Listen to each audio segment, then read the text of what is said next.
पांडे जी, आखिरी मेरा सवाल है कि जैसे लोग कहते हैं कि भाई चलिए ब्यूरोक्रेसी है, दबाव में काम करती है। पॉलिटिशियन है, वो कहता है कि साहब हमको वोट के लिए ये सब करना पड़ता है, पैसा खर्च करना पड़ता है, शराब बांटनी है, साड़ी बांटनी है, इसको रिश्वत देनी है, उसको रिश्वत देनी है।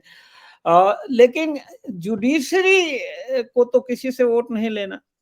जुडिशरी तो टोटल अपना एक कोकून में है कि भाई वो प्रोटेक्शन है उनको पूरा। हाई कोर्ट, सुप्रीम कोर्ट खुद ही अपने आप में अपॉइंटमेंट भी करते हैं, कॉलेजियम बना रखा है उन्होंने, जिसको चाहे कर लेते हैं। अंत में पॉलिटिशियन, पॉलिटिकल एग्जीक्यूटिव को भी मानना ही पड़ता है नानुकर करने के बाद भी।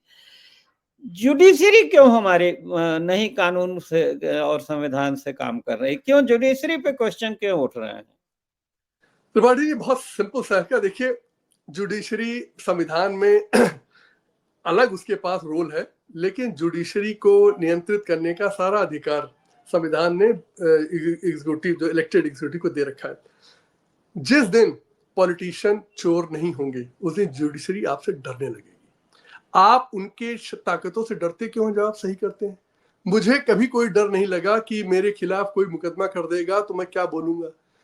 हमारी राजनीतिक सड़न ने जुडिशरी को यह छूट दी है कि मनमानी करे। जिस दिन देश पर राजनीतिज्ञ ईमानदार या प्रदेश में राजनीतिक ईमानदार बैठ गया, ये जुडिशरी उसी दिन से नियम के अनुसार काम करने लगेगी, एकदम ईमानदारी से करने लगेगी। क्यों मालूम है? आपकी जुडिशियल अफसर का अपॉइंटमेंट भी लोअर जुडिशरी में सरकार करती है। उसका अपॉइंटमेंट ऑर्डर, ट्रांसफर ऑर्डर भी यहाँ नोटिफिकेशन जारी होता है नियुक्ति विभाग से।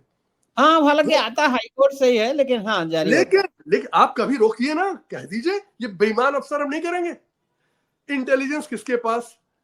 लोकल जानकारी करनी किसके पास? हाईकोर्ट के पास नहीं है, उसके पास कोई तंत्र नहीं है। तंत्र आपके पास बैठा। कभी आपने, लोग कहते हैं साहब हमें पता नहीं कौन ईमानदार कौन बेईमान। आप एक बार अपने इंटेलिजेंस वाले से कह दीजिए, जाइए सारे जिलों में कौन कौन अफसर ईमानदार बेईमान की लिस्ट बना के दे दो। आप विश्वास मानिए, अभी भी हमारे तंत्र में दम है।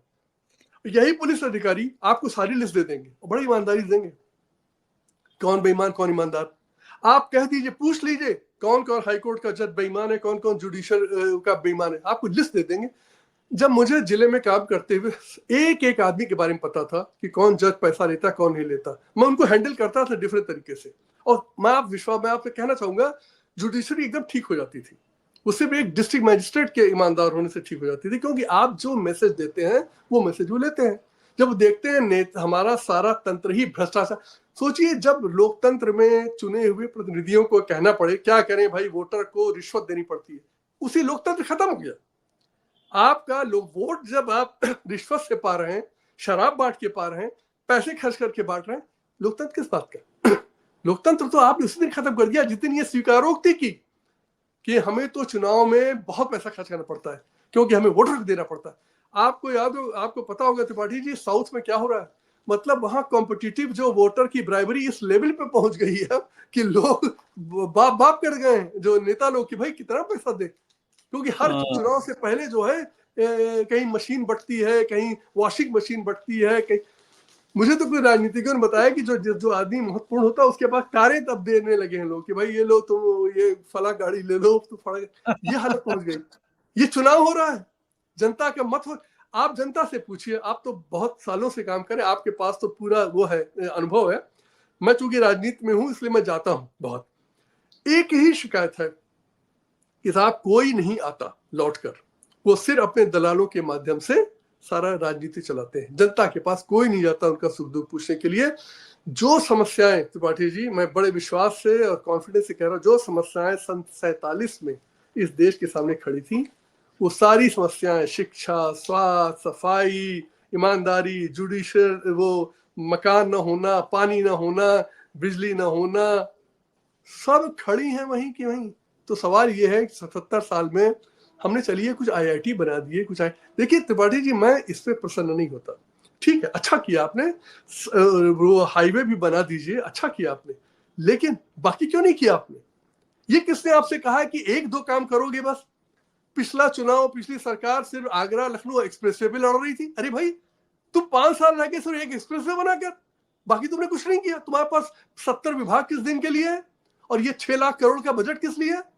एक हाईवे बनाने के लिए 18,000 करोड़ का, वही हालत आज हो रही। त्रिपाठी जी, सरकारों को इससे लेट ऑफ नहीं करना चाहिए, कहना चाहिए बाकी तुमने क्या किया। आज तक एक भी सरकार ने शिक्षा नहीं ठीक किया। मैं आपसे बताऊं, आपने बहुत पढ़ा होगा, दुनिया का पूरा इतिहास, पूरा शास्त्र बताते हैं, जो सरकार, जो देश एजुकेशनली बैकवर्ड है वो हमेशा बैकवर्ड रहे। जब तक आप अपनी जनता को शिक्षित नहीं करेंगे, ठीक ठाक पढ़ाएंगे नहीं, त्रिपाठी जी स्लोगन है, ये ऐसे चलता रहेगा। जीडीपी के फिगर हम लोग देखते रहेंगे और ग्रोथ रेट देखते रहेंगे और देश वहीं कहीं खड़ा रहेगा। पांडे जी, आपका बहुत बहुत धन्यवाद। आपने बहुत खुल के अपनी बेबाक बातें आपने रखी, और हम आपसे फिर किसी दिन आपको बुलाएंगे और आपसे फिर किसी महत्वपूर्ण प्रश्न पर बात करेंगे। और हम उम्मीद करते हैं कि आपने जितनी बेबाकी से, खुले दिल से और अपने अनुभवों को शेयर किया है, कम से कम पब्लिक उनका लाभ उठाएगी, और कुछ न कुछ हम लोग सही दिशा में बढ़ेंगे।